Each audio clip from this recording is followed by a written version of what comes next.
Alors, un autre point sur lequel on focalise beaucoup, c'est l'âge. Alors, Jérôme Jaffray, pourquoi les mesures d'âge sont si sensibles? Écoutez, bien sûr, l'âge de départ à la retraite, c'est une question fondamentale. D'abord, dans la tête des Français, il y a des acquis sociaux.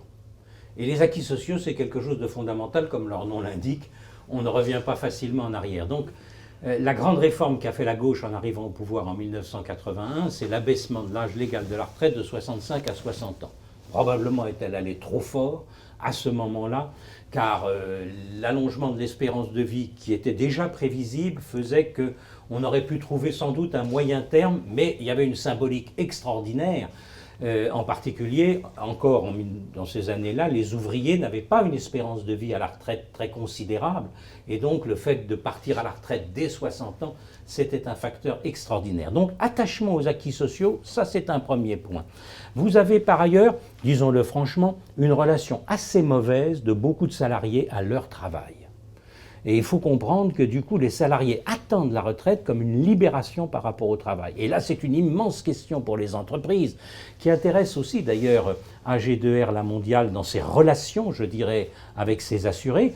C'est la façon dont les entreprises peuvent faire mieux vivre leurs salariés passés 55 ans, qui ne soient pas traités comme des rebuts de l'entreprise, aucune perspective, aucune possibilité. Ça, c'est dramatique comme situation. Parce que vous ne pouvez pas. L'accompagnement dans la deuxième partie de la vie professionnelle. La dernière partie de la vie professionnelle, et pas seulement, ils peuvent encore apporter beaucoup à leur entreprise.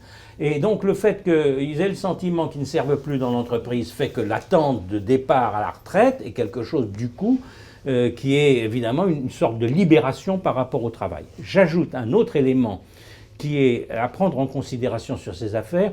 Nous avons une situation aujourd'hui où la notion de contrainte financière globale n'existe plus dans le pays.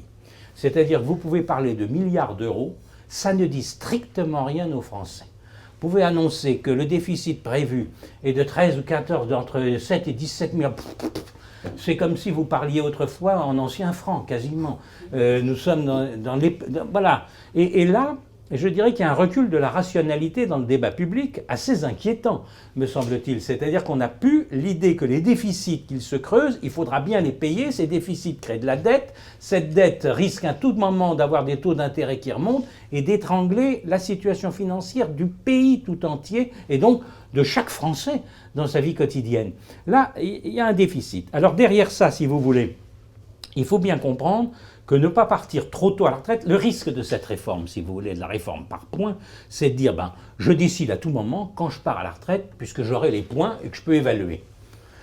C'est extrêmement risqué, parce que l'expérience sociologique minimale indique que précisément c'est les plus modestes et les plus pauvres qui, ayant la plus mauvaise relation avec le travail, risquent à tout moment de dire, je m'en vais. Je quitte le travail, alors même qu'ils auront une retraite très insuffisante pour vivre correctement. Il ne faut pas fabriquer des vieux pauvres en masse en France. C'est un des enjeux fondamentaux de la réforme. Et ça, du coup, il faut maintenir un âge légal de départ à la retraite qui soit suffisamment élevé, le nombre de durées de cotisation de trimestre qui soit suffisamment élevé, précisément pour éviter le risque de créer de vieux pauvres. Et ça, je trouve que c'est pour le moment, en tout cas, très insuffisamment expliqué par les représentants du gouvernement.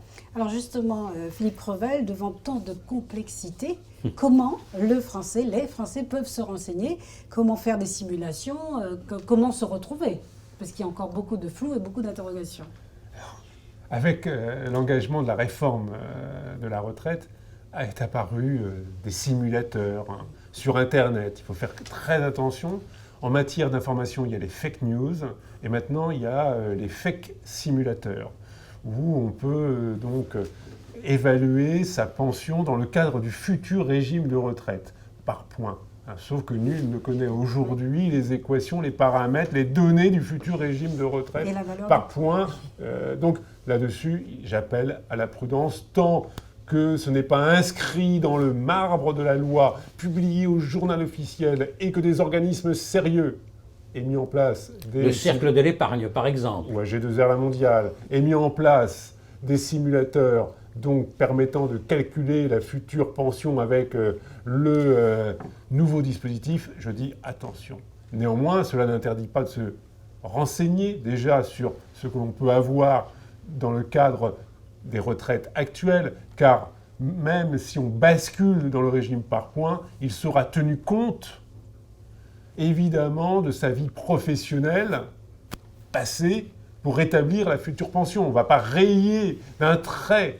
Donc, tout ce qu'on a cotisé, en fait, même si ça ne donne pas des droits acquis, comme je l'ai dit, mais néanmoins, on va tenir compte de la carrière professionnelle passée pour calculer la future pension. Donc là, on peut évidemment utiliser les simulateurs officiels et s'adresser évidemment aux professionnels en matière de retraite, comme le groupe AG2R La Mondiale, qui dispose de conseillers, car la retraite, c'est vrai, c'est un sujet très compliqué, surtout quand on a une carrière non linéaire, qu'on a une carrière avec plusieurs statuts. Si on a été indépendant, fonctionnaire, salarié, retour à la case indépendant, il faut évidemment, dans ces cas-là, s'adresser à des spécialistes, et c'est le conseil que je peux donner en la matière.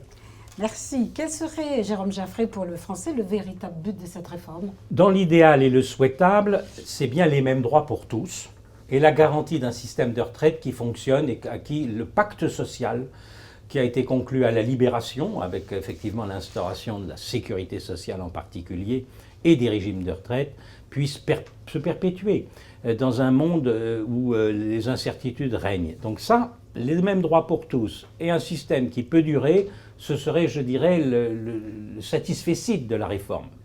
Alors, les véritables buts, parce que le problème, c'est que le manque de confiance dans la parole politique, dans la parole publique, dans la parole des experts, soyons lucides aussi aujourd'hui, les experts eux-mêmes ont une parole qui peut être mise en doute par le public, et donc ça oblige à développer les argumentaires, à ne pas se contenter d'asséner une parole d'autorité.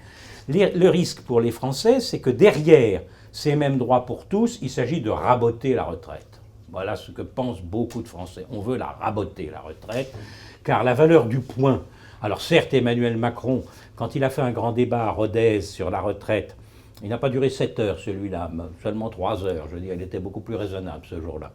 Il a dit le point ne baissera pas, la valeur du point ne baissera pas, mais je dirais que cette forte promesse n'engage qu'Emmanuel Macron, qui probablement ne sera pas président de la République dans les 40 prochaines années, malgré son jeune âge.